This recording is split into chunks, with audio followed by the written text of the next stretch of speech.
Resah semakin kami rasakan melihat kenyataan sudah dihambang kehancuran. Semuanya jelas terbukti di mata, tiada yang terbeli. Tulis serta buta, tulis serta buta.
Akhirnya menjadi sampah, usah jelasnya semua diam.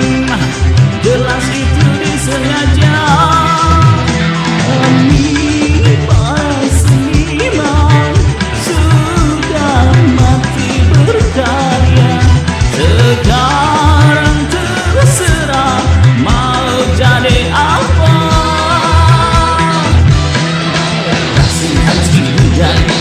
Yang meredup di tengah bangsa.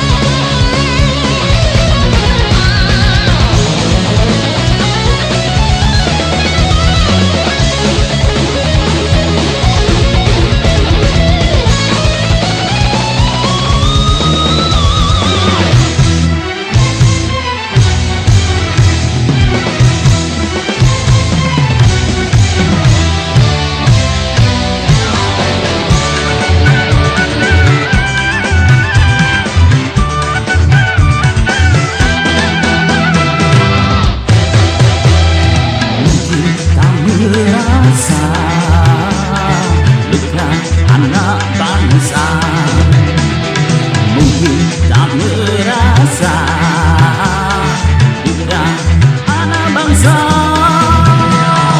Karya kami hancur dina, hancur dina, hancur dina, hancur. Semakin lama menggila, bagaikan merajalela, mencuri berpesta orang, seni semakin berduka.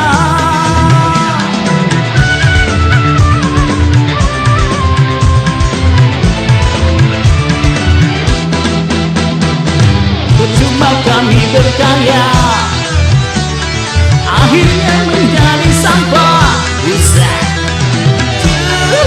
semua diam.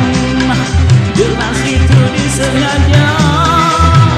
Kami para seniman sudah mati berkarya, sekarang terserah mau jadi apa. Kasihan si budaya yang meredup